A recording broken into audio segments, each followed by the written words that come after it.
We'll continue the conversation by looking at Mexican American women, or Chicanas, as they define themselves in the 1960s, and looking at Chicana feminism.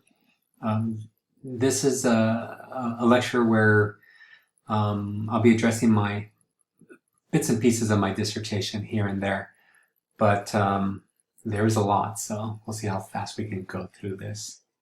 First, Mexican American women, like other groups of women, are put in these two categories, right? The virgin whore dichotomy. The Virgen de Guadalupe is the virginous ideal that Latina women need to adhere to. La Malinche is the negative woman who sold out Mexico. And obviously, she embodies the concept of the whore in this virgin whore dichotomy.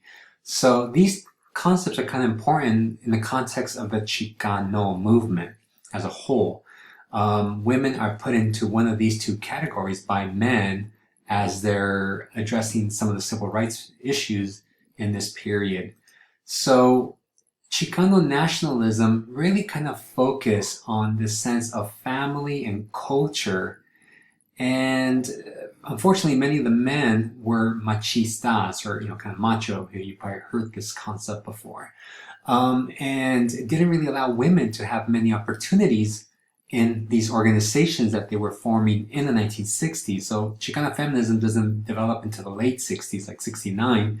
However, they were part of many organizations, in the mid 60s, yet women played only like secretarial jobs and fundraising and that type of stuff, right? Getting people out of prison or out of jail, when they were protesting. So they had minimal roles in these organizations, and that's one of the major issues that these women address. So they're addressing, again, national politics, but also cultural politics in the Chicano movement. So as they're addressing these type of issues, many men saw this as a divisive ideology, that they felt that if the women started to join the white feminists, then they're going to divide the movement and actually end up doing more hurt than good. So this is it seemed like a bit of a tightrope that these women were walking on, but definitely felt like it needed to be addressed. So many men during the Chicano movement, again, pre-1969, kind of put on a pedestal some of the women who kind of agreed with the men, and they became this kind of virginous ideal. And those that didn't were viewed as kind of sellouts, or like La Malinche, right? Like a traitor to the movement. Then at the same scope, you have Anglo-feminists trying to approach Latina women to join their movement. But as we saw with African American women, the Anglo-feminist movement didn't really kind of work with Chicana feminists, because Chicana feminists didn't feel like white feminists understood their issues. So what options did they have? Well, they had a few. Many Latina women joined college organizations. There were very few Latina women in college at this time, but there were some. And in Long Beach State, there's an organization called Las Hijas de Guatemoc. Again, the Chicana movement kind of embodies a sense of going back to your cultural roots, and you see it in their name. So that was one option. But another one was the dissertation that I wrote on, which was on Comisión Femenil Mexicana Nacional. And this is just a model of the organization. But the goal of this organization was to help Chicana women and Latina women as a whole, and their focus was specifically on them. They welcomed men to participate, but definitely the leadership emerged from women, from Latina women. So in the 1970s is when the organization actually formed at this particular conference, the Mexican American National Issues Conference. Now this conference was about multiple issues, but one of the most important things that came out of it was the birth of the Chicana movement.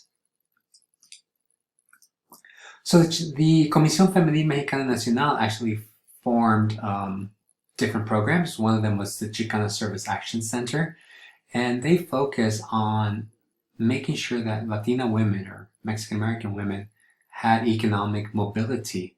So they formed this organization, CSAC, as a subgroup, And at first it started off as a recruitment center to try to get more members, but eventually they had to actually provide tangible goods for women who were seeking them out. So they created different programs. One of them was the new entry-level jobs for women, where it trained women to do jobs that are typically not associated with women. So being an electricianist and things like that, painters, like for homes and things like that. And some of these were actually union jobs. So it gave women the ability to be economically independent from men. This organization really focused on helping single mothers. That was their ultimate goal.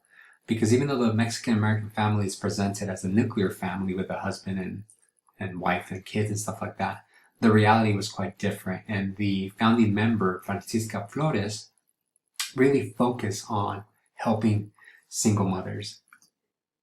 Eventually, the organization outgrows its, Comisión Femenil, and it becomes an autonomous organization, which is still around today. The second, there's a few things that, subgroups that they created. One of them, the second one was Centro de Niños. Like African American women, many Latina women were single mothers, so it was kind of hard to, pay for childcare and also work and be able to afford all this. So they created a program called Centro de Niños, just called it Centro, which was a child care center in East Los Angeles. And the focus, like we see with African American women too, the focus was on cultural awareness. So yes, teach them those things they need to know, as most preschool programs tend to do, but also make them aware of their culture and that their culture is something positive.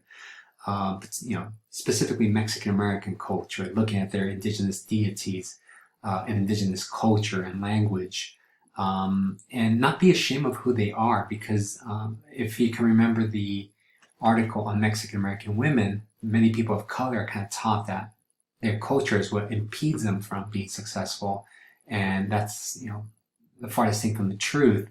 Rather, culture could be something positive, and it is something positive. So they really stress that their culture was beautiful. Eventually, again, this organization becomes so successful that it takes a life of its own, and it actually still exists today. I talked to the person who runs it, who was actually part of Comisión Femenil back in the late 60s when it first formed. And she tells me, everybody kind of seeks them out because it's such a successful program. It provides affordable childcare, and it does a lot of good for the young kids. One important issue that this organization took on, like African American women, Latina women, and Mexican American and Mexican women were being their tubes were being tied without their knowledge. They were being sterilized. So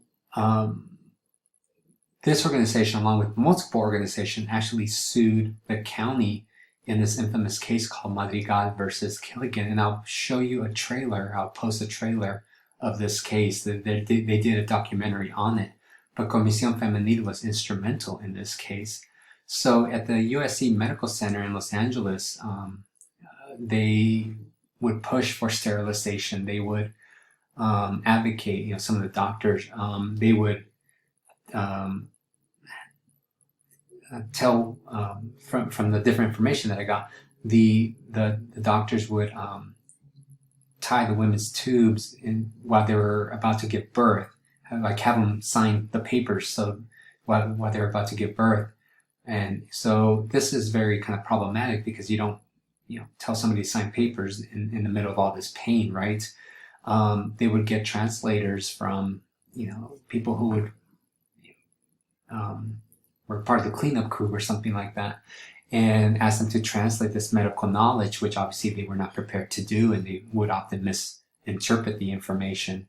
One of the things that they noted was that the women would ask, "Is this reversible?" And the person would say, "Yes, of course, yeah, it's reversible," without them knowing the repercussions of these actions. So it sounds like something out of a horror film what they were doing at this center, at this medical center. But some of the doctors kind of argue that this was something that was supposed to benefit the taxpayer, that the belief is that these kids were going to be on welfare, even though that wasn't really the truth. The belief is that women of color go on welfare, right? The stereotype, therefore it's okay to do this to them. So many doctors kind of push towards sterilization also. They ended up losing this case, but again, some things did come out that were important. So some important reforms emerged from this horrific event. So one of them is, number one, you don't ask a woman while she's about to give birth to sign any papers, right? You don't, you're not in the right state of mind to make such a decision at that very moment, because there's a sense of pressure. You're just going to sign to get this baby out of your body, and that's something you don't want a patient to go through. Number two, that there should be a 30-day cooling period. You have to understand that during this period, women of color were kind of pushed towards sterilization, whereas Anglo-American women who were living in the west side of Los Angeles were not. So a 30-day period, if you decided to actually go with sterilization, you had time to change your mind later. Another issue, as I said earlier, you get these translators that didn't know how to translate this medical knowledge, so they started proposing that these consent forms be in Spanish, so that way the people who aren't getting this procedure done know exactly what they are getting into.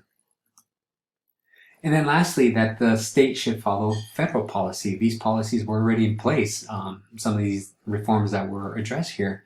So the state should have followed them to begin with, because federal policy tends to supersede state policy. But the state didn't do that, right? Because again, there's very nefarious kind of tactics that they were trying to use in this particular case. And the story itself is quite interesting, and it is quite sad. So again, I'll post the trailer to the documentary. You don't have to watch the documentary, but I'll post a trailer so you can get a perspective of what these women went through.